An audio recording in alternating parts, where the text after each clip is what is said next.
Hello বন্ধুরা, আজকে আমি আমার প্রথম ভিডিওটা বানিয়ে ফেললাম। এটা আমার বড় ছেলে দেখুন, আর ওইটা আমার ছোট ছেলে। হ্যাঁ দেখুন দেখুন, দোলনা চলছে।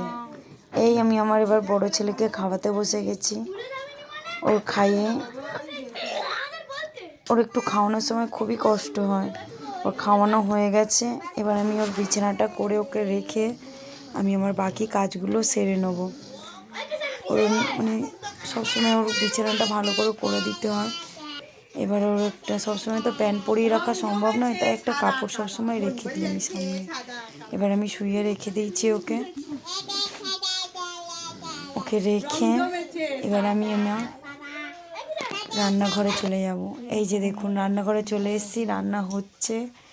আর আমি আমার বর আর আমার দুটো বাচ্চা, তাদের এই চারজনেরই রান্না করি। আর দেখুন এই যে রান্না হচ্ছে, আমার শ্বশুর শাশুড়ি সব আলাদা খায়, সব যে যার মতো আলাদা, আমিও আলাদা। এই যে এবার চলে এলাম আমার বড় ছেলেকে তেল মাখিয়ে স্নান করানোর জন্য রেডি করে নিতে। দেখুন জামাটা খুলে নিচ্ছি। এই যে দেখুন, একটু তেল মালিশ করে নেবো। পিছনে দেখুন আমার ছেলে কীরকম দোলনা চড়ছে, ছোটো ছেলেটা। এই তেল মাখিয়ে বড় স্নান করাতে চলে এসেছি। একাটা না আমার পক্ষে স্নান করানো আর সম্ভব হয়ে ওঠে না, কারণ বড় হয়ে যাচ্ছে তো। তাই আমাকে একটু সাহায্য করলে খুব ভালো হয়। তাই আমার শাশুড়ি চলে এসেছে আমার ছেলেকে স্নান করিয়ে দেওয়ার জন্য, সাহায্য করার জন্য চলে এসেছে। ওকে ধরলে আমার একটু সুবিধা হয়, কারণ তুলতে না আমার একটু কষ্ট হয়। এই যে ওকে তুলে দিয়ে দিল আমার কোলে এবং উনি চলে গেলেন। এবার আমি আমার ছেলের সঙ্গে একটু বক বক করে নিলাম, নিয়ে আমার ছেলের সঙ্গে একটু তেল মাখিয়ে ওকে দিয়েছিলাম। তাই একটু হালকা করে গাটা মুছিয়ে নেবো, কারণ তেলটা না হলে সব জামা কাপড়ের মধ্যে উঠে যাবে, জানেন তো বন্ধুরা। তাই এবারে দেখুন ওর গাটা হালকা হালকা করে মুছে নিচ্ছি।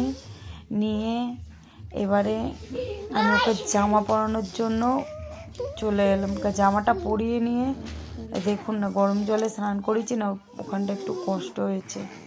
এবার জামাটা আমি পরিয়ে দিচ্ছি। ওর শীতকালে না একটু ফুল হাতা জামা পরাতে হয়, তার উপরে আবার একটা আমি হাফ হাতা মতো পরাই, তাহলে না গাটা একটু গরম থাকে। আর আমার বাচ্চা না, এই যে দেখুন একদম রেডি আমার ছেলে, দেখুন তো। এবার দেখুন আমি আমার ছোট ছেলেটাকে রেডি করে নিচ্ছি। ও স্নান হয়ে গেছে, গাটা মুছিয়ে দিয়ে দেবো ভালো করে। এই এবার জামা কাপড়টা পরাতে চলে এসেছি। খুব দুষ্টু আমার ছোট ছেলেটা। এই দেখুন ওর দাদু এসে ওর পিছনে লাগছে, আর ওর দাদুও নাচছে আনন্দ করে। কিন্তু ওর দাদু না বন্ধুরা একদমই জানে না যে এটা ভিডিও হচ্ছে। ওর দাদু যদি জানতেন তাহলে আর ওই রকম একটু নাতির সঙ্গে খেলতেন না। যাই হোক, আমার হয়ে গেছে। এবার আমার ছেলের আমি ওষুধ খাওয়াতে বসেছি। এই যে বন্ধুরা ওষুধটা দেখছেন, এই ওষুধটা ছাড়া আমার ছেলে একদম সুস্থই থাকে না। এই ওষুধটা খাওয়ালে ওর যে খিঁচুনিগুলো হয় না বড় বড়, ওই খিঁচুনিগুলো একটু কমে যায়। আর ওষুধটা খুবই শক্ত, তাই একটু হাত দিয়ে ভেঙে নিতে হয়, আর জল দিয়ে একটু ভিজিয়ে রেখে ভালো করে গুলে গুলে নিয়ে তবে ওর খাওয়ানো যায়। কারণ ও তো কিছুই গোটা গোটা গিলতে পারে না না আমার বাচ্চা।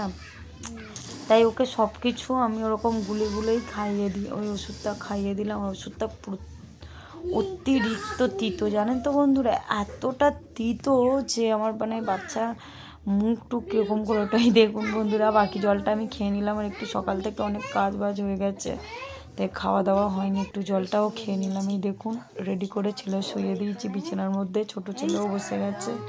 এই দেখুন বড় ছেলে, আর ওই কোণে দেখুন ছোট ছেলে। এই এবারে আমি চলে এসেছি বিছানাটা, জামা কাপড় কটা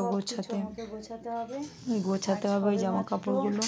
আর ওই যে আমার ছেলে শুয়ে রয়েছে, ওর গোছানো হয়ে গেছে। এবার বাইরে চলে এসেছি। তো টাটা বন্ধুরা, এখানেই